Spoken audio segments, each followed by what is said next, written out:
নমস্কার, আমি পিঙ্কিস লাইফ চ্যানেলে সবাইকে স্বাগত জানাই। আজকে আমি বানাবো পালং শাক আর আলু দিয়ে একটা নিরামিষ রেসিপি। তার জন্য এখানে আমি আলুটাকে খোসা ছাড়িয়ে ধুয়ে রেখেছি, আর এখানে পালং শাকগুলোকে আমি ধুয়ে এরকম মোটা মোটা করে কুচিয়ে রেখেছি।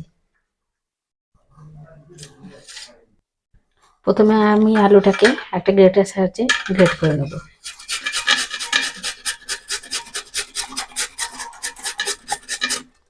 এরকম সরু সরু করে গ্রেট করে নেব। আলুটা সব গ্রেট করা হয়ে গেছে, এবার আলুটাকে আমি জল দিয়ে ভালো করে ধুয়ে নেব। আলুটা আমি ভালো করে ধুয়ে নিয়েছি, এবার আলু থেকে আমি সব জলটাকে ভালো করে চিপে নেব, একটু যেন জল না থাকে। এরকম করে চেপে চেপে আমি সব জলগুলোকে বের করে নিয়ে এরকম করে নিয়ে নেব। আলু থেকে আমি ভালো করে জল ঝরিয়ে নিয়েছি এরকম ভাবে। এবারে আমি এর মধ্যে দিয়ে দেবো একটা কাঁচা লঙ্কা কুচি, আর দিয়ে দেবো পালং শাক যে ধুয়ে কেটে রেখেছিলাম সেই পালং শাক। আর পালং শাক আমি কিন্তু খানিকটা রেখে দেবো, এটা আমি পরে কাজে লাগাবো। এবার আমি এর মধ্যে দিয়ে দেবো হলুদ গুঁড়ো, আর দিয়ে দেবো আমচুর পাউডার। আপনাদের কাছে আমচুর পাউডার না থাকলে চাট মশলাও দিতে পারেন। এর মধ্যে এবার আমি দিয়ে দেবো বেসন, বড় চামচে 2 চামচ বেসন দিয়ে দেবো। আর আমি নুনটা এখন দেবো না, এগুলোকে আমি সবগুলোকে একসাথে ভালো করে মেখে নেব। নুন দিলে জল বেরিয়ে যাবে খুব, এমনি পালং শাক আর আলুর মধ্যে একটু জল আছে। এটা মাখা হয়ে গেছে বেসন, শাক, আলু সব। এবার আমি এর মধ্যে দিয়ে দেবো পরিমাণ মতো লবণ। লবণটা দিয়ে আবারও আমি ভালো করে মেখে নেব। আর এগুলো মাখার সময় আমি একটু জল ব্যবহার করব না, জল দিলে আরও বেসন দিতে হবে। বেশি বেসন দিলে এটা খেতে বেসন বেসন লাগবে, ভালো লাগবে না। এটা আমার মাখা হয়ে গেছে। এবার আমি এটা থেকে অল্প অল্প করে ছোট ছোট করে নিয়ে ছোট ছোট বলের মতো বানিয়ে নেব। এখানে আমার তেল গরম হয়ে গেছে, আর আমি যে পালং শাক আলুর যে বড়ার মতো বানিয়ে রেখেছিলাম গোল গোল, সেগুলোকে আমি তেলে একে একে ছেড়ে দেবো, দিয়ে ভেজে নেবো।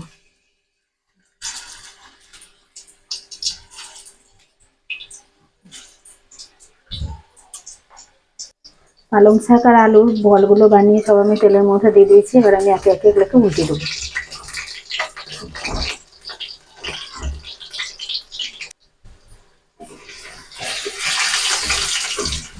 সবগুলোকে আমি হালকা হাতে একটু উল্টে পাল্টে দেবো।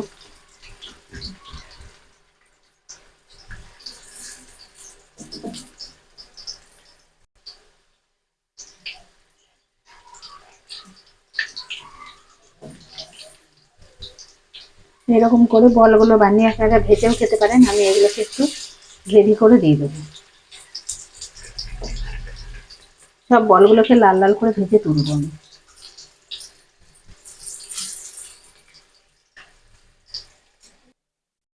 পালং শাক আলুর বলগুলোকে ভালো করে ভাজা হয়ে গেছে, এবার এগুলোকে আমি নামিয়ে নেব।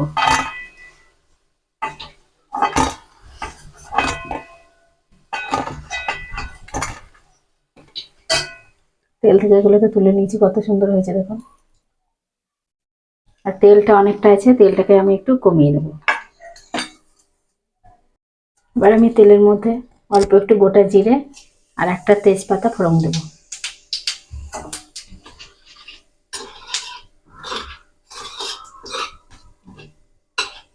এবার এর মধ্যে আমি দিয়ে দেবো একটা কেটে রাখা টমেটো, মাঝারি সাইজের।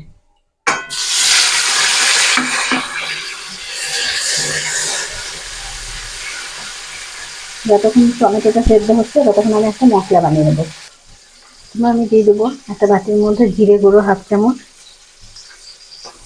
আর দিয়ে দেবো ধনে গুঁড়ো। এটা লাল লঙ্কার গুঁড়ো দিয়ে দিচ্ছি, লঙ্কার গুঁড়োটাও 1/2 চামচ দিয়ে দিচ্ছি। পরিমাণ মতো হলুদ গুঁড়ো দিয়ে দেবো, আর দিয়ে দেবো লবণ। লবণটা আমি এর মধ্যে দেবো না, লবণটা আমি টমেটোর মধ্যে দিয়ে দেবো। এবার আমি গুঁড়ো মশলাগুলোর মধ্যে অল্প একটু জল দিয়ে গুলে নেবো মশলাটা। মশলার পেস্টটা আমার রেডি হয়ে গেছে। এবার এটাকে আমি পাশে সরিয়ে রাখবো। দেখি যে পালং শাকটা রেখেছিলাম সেটাকে আমি মিক্সার জারের মধ্যে নিয়ে নেবো। কুচি করা পালং শাকটা। পালং শাকের মধ্যে দিয়ে দেবো এক টুকরো আদা, আর দিয়ে দেবো একটা কাঁচা লঙ্কা। ঝালটা আপনারা আপনাদের পরিমাণ মতো দেবেন। এবার আমি এটাকে একটা পেস্ট বানিয়ে নেব। এদিকে টমেটোটা গলে গেছে, তো টমেটোর মধ্যে দিয়ে দেবো যে শুকনো মশলার পেস্টটা বানিয়ে রেখেছিলাম, গুঁড়ো মশলা, সেই পেস্টটা দিয়ে দেবো।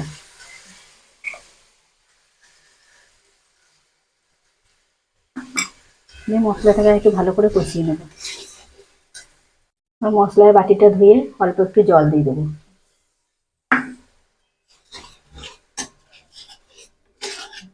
মশলাটা তেল ছাড়া পর্যন্ত ভালোভাবে কষিয়ে নেব। মশলাটা আমার ভালোভাবে কষানো হয়ে গেছে, আর মশলা থেকে দেখুন পাশ দিয়ে তেল ছাড়ছে। এবার আমি যে পালং শাকটা বেটে রেখেছিলাম সেই পালং শাকের পেস্টটা আমি দিয়ে দেবো।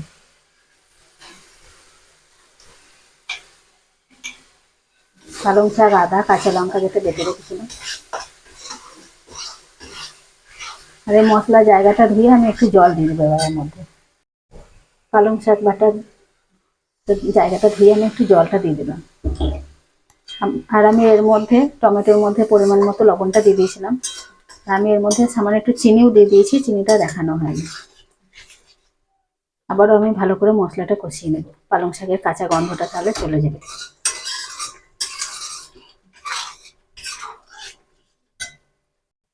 মশলার সাথে পালং শাকটা ভালো করে কষানো হয়ে গেছে। পালং শাকের আর কাঁচা গন্ধও থাকবে না, অনেকক্ষণ কষানো হয়ে গেছে। এবার আমি এর মধ্যে দিয়ে দেবো পরিমাণ মতো জল। যেহেতু বড়াগুলোই বেসন দেওয়া আছে, একটু জল লাগবে। জলটা দিয়ে আমি ভালো করে ফুটিয়ে নেবো ঝোলটা। এটা খুব একটা ঝোল হবে না, গ্রেভি টাইপের হবে। এবার এটাকে আমি ভালোভাবে ফুটিয়ে নেবো। গ্রেভিটা ভালোভাবে ফুটে গেছে।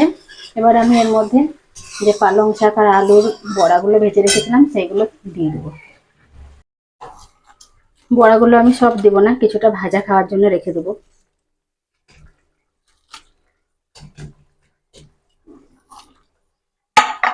এবার আমি এটাকে 2 মিনিট মতো ফুটিয়ে নেব। আর যেহেতু এগুলো বড়া, সেই জন্য এর মধ্যে একটু গ্রেভিটা টানবে, আরও কমে যাবে গ্রেভিটা। একটু ফুটিয়ে নেব।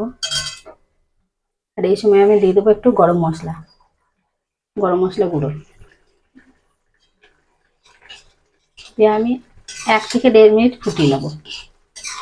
আপনারা যদি ঘি পছন্দ করেন, এটা নিরামিষ রান্না, একটু ঘি দিলেও ভালো লাগবে। আমি ঘিটা আর দিলাম না। এটা 1 মিনিট মতো কম আছে আমি ফুটিয়ে নেব। আমি এটাকে 1 থেকে 1.5 মিনিট মতো রান্না করে নিয়েছি, আর গ্রেভিটা অনেকটাই শুকিয়ে গেছে। এবার আমি আঁচটা বন্ধ করে এটাকে নামিয়ে নেব। আর আমার এই পালং শাকের রেসিপিটা কেমন লাগছে কমেন্টে অবশ্যই জানাবেন। আর এরকম করে একবার বাড়িতে খেয়ে দেখবেন, খুব সুন্দর লাগবে। এটা গরম ভাতের সাথে, রুটির সাথেও ভালো লাগে। আর আমার এই ভিডিওগুলোকে ভালো লাগলে একটু লাইক, শেয়ার, কমেন্ট করবেন, চ্যানেলটাকে সাবস্ক্রাইব করবেন। আমি এটাকে এবার একটা প্লেটে সার্ভ করে দেখাচ্ছি। দেখুন কত সুন্দর বলগুলো গোটা গোটা হয়েই আছে, একটাও ভেঙে যায়নি। আমি যেভাবে রান্না করলাম এভাবে রান্না করবেন, একটাও ভাঙবে না, খেতেও খুব সুন্দর লাগবে।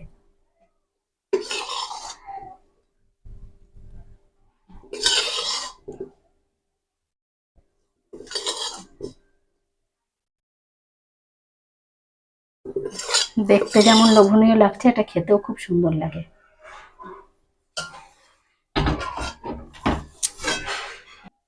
কতটা সুন্দর লাগছে দেখুন। এমনিতে কেউ দেখলে বুঝতেই পারবে না যে এটা পালং শাকের রেসিপি। যারা পালং শাক খায় না, এভাবে রান্না করলে তারাও খাবে।